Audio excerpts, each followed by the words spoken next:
Friends, we are in some very holy seasons right now. Lent is happening right now. Ramadan just started yesterday. Ramadan Mubarak. Happy Ramadan, everybody. And both of these sacred times really require this consistent discipline and practice. Writer and practicing Muslim Macy Sadi explains Ramadan in this way. She says, "In a world filled with greed and self-dependence, it is of great benefit to us to take some time out of our busy schedules to reflect on our surroundings and appreciate all that this world has to offer. Approximately 1.6 billion Muslims around the world exercise their religious duties by taking part in the holy month of Ramadan. This is the time where Muslims fast from dawn until dusk as a way to appreciate all that they are given while remembering those who are less fortunate." Ramadan is known as a holy month because it's the month in which the Quran, the religious book of Islam, was revealed unto the last prophet Muhammad, peace be upon him. As one of the 5 pillars of Islam, fasting in the month of Ramadan is obligatory to all Muslims as stated in the Quran. "O you who believe, fasting is prescribed for you as it was prescribed for those before you, so that you may attain taqwa," which is good consciousness or God consciousness. That's the whole point. So, Ramadan is this powerful ritual and pillar in Islam, and it has a lot to teach us. Even if we are not practicing Muslims, this kind of discipline and devotion can be an invitation and an inspiration for us to spend some more time in prayer, in contemplation, in service to others, and in forgiveness of others and of ourselves. It really is a time that can be completely filled with grace. It's powerful, and yet it can also require something deeper from us, like a deeper sort of strength in knowing. I found in my own life that I'm most able to summon this inner strength when I make time for it, when I really just make time for it. And sometimes it can feel in our fast-paced, capital-driven culture like an unreasonable amount of time, just to be in a space of reflection. So, when we sit in reflection, we may start to find inner peace. I think we all find that when we do meditation or contemplation, but maybe, we may also start to feel all of the feelings and truths we've been repressing just because they're a little too uncomfortable, When I was first learning how to meditate in college, during my time abroad in India, one of the quotes that my meditation teacher brought to us over and over again comes from this 17th century philosopher named Blaise Pascal, who simply said, "All of humanity's problems stem from our inability to sit quietly in a room alone." It's hard to believe he wrote this in the 1600s. I mean, way before doom scrolling on Twitter and Facebook or binge watching Netflix even existed. He still had that wisdom. What were they being so distracted by in the 1600s that they couldn't sit in a room alone? Gosh, there's really good books, I guess, around. I don't know. But has anyone else experienced how difficult this can be? You know what I mean? I can't even just sit and wait for anything without pulling out my phone. I've forgotten how to do that.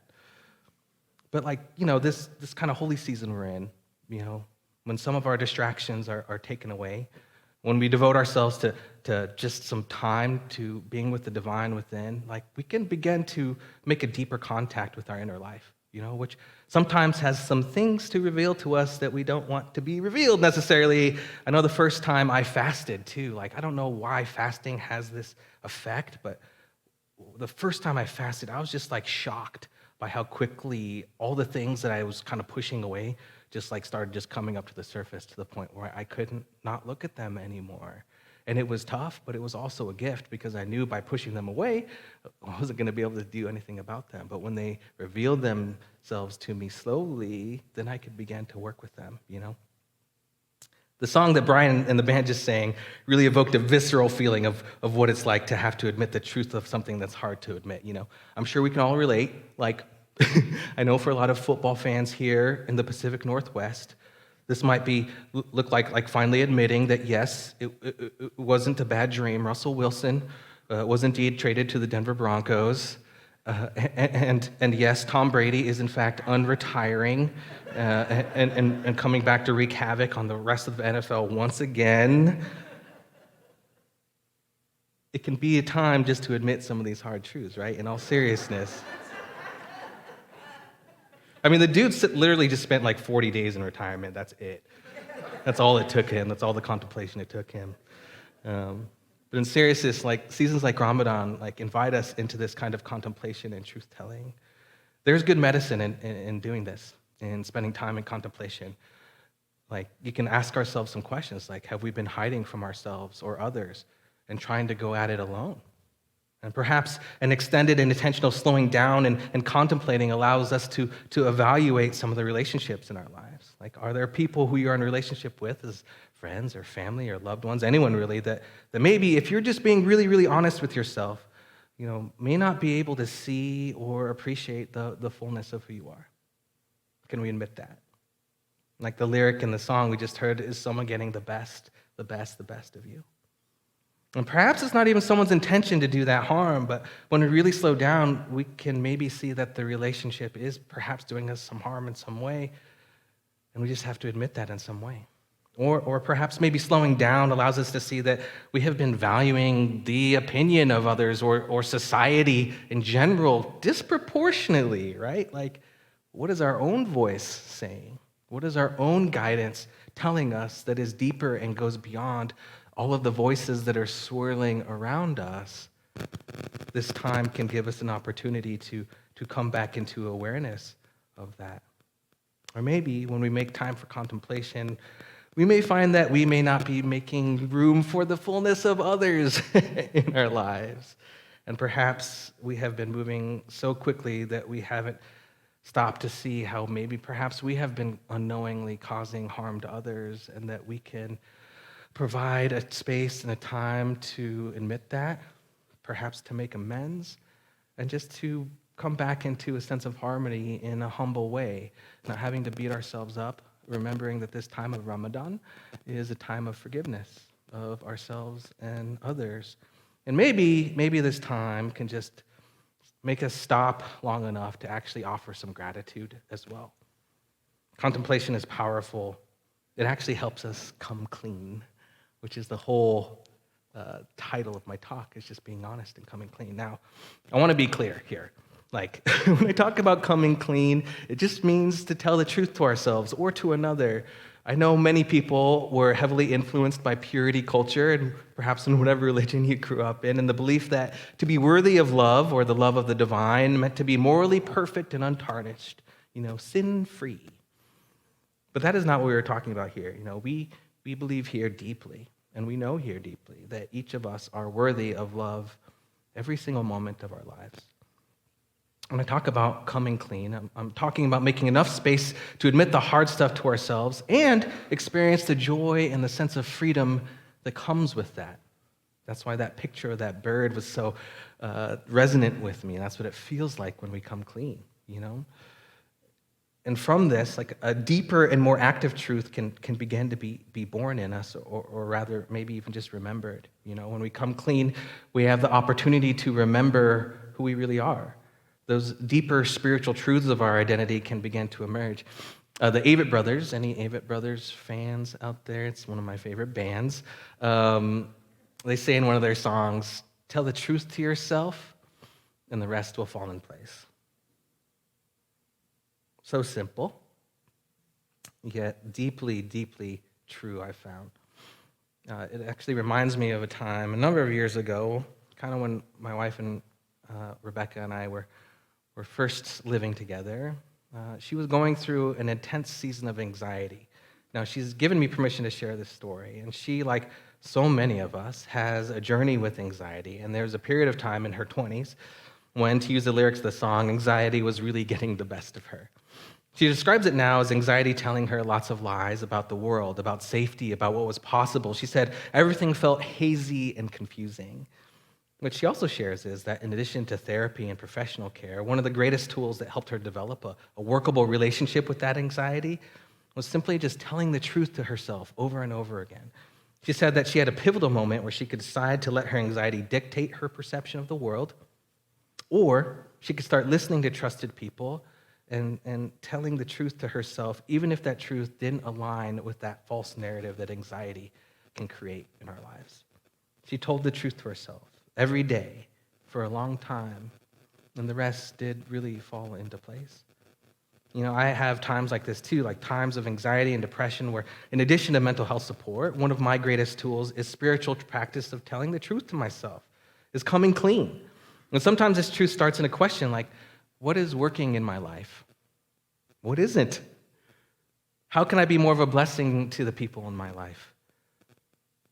Sometimes this truth-telling is a definitive statement. It's like almost like an anointing, like a spiritual affirmation can be seen in this way, not as just something to say, but as simply telling the truth to ourselves, right?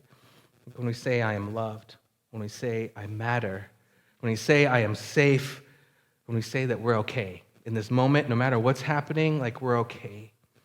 Like we're anointing ourselves in this moment. We're speaking truth to ourselves that we know may not align with whatever relative truth may be going on in our lives, but we know is a deeper truth, and that we know that the more we say it, the more we believe it, the more we allow it to be said to us from those in spiritual community, the more truthful it becomes for us, and the more then we begin to align ourselves with that, rather than the lies we've been telling ourselves about who we are or about how we're fitting in the world.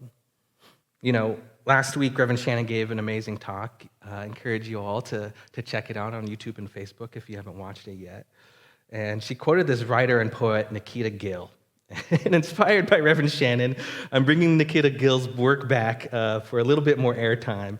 Rebecca, my wife, actually shared this poem yesterday on social media, and I want to share it with you here today. Here's her words. The thing is, I still believe in it.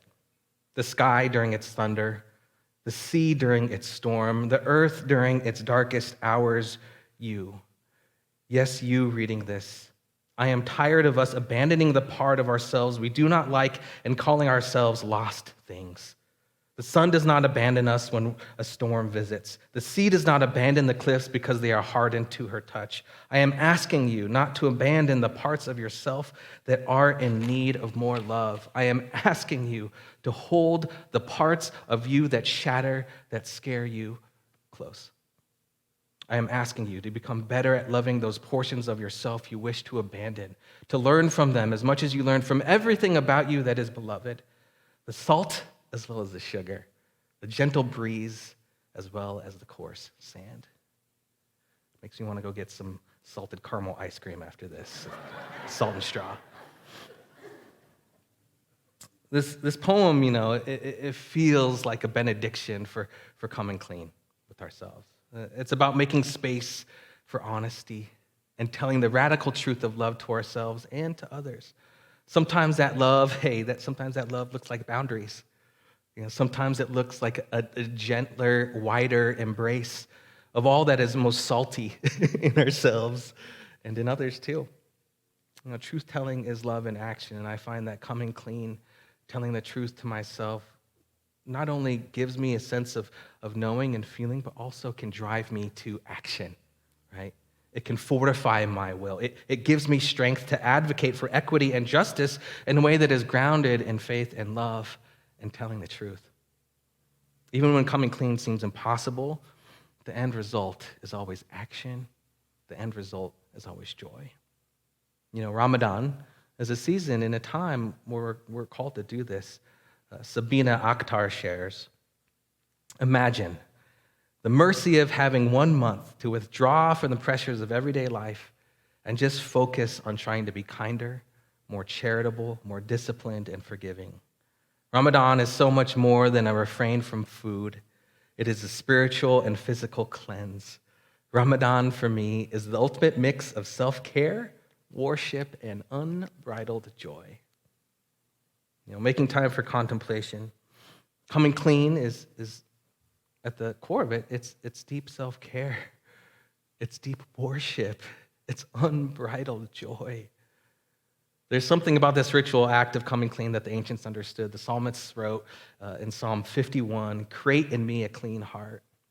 So what does a clean heart look like? It's definitely not about being perfect or untarnished, I'll tell you that much. It's about being honest with ourselves, with God, with each other.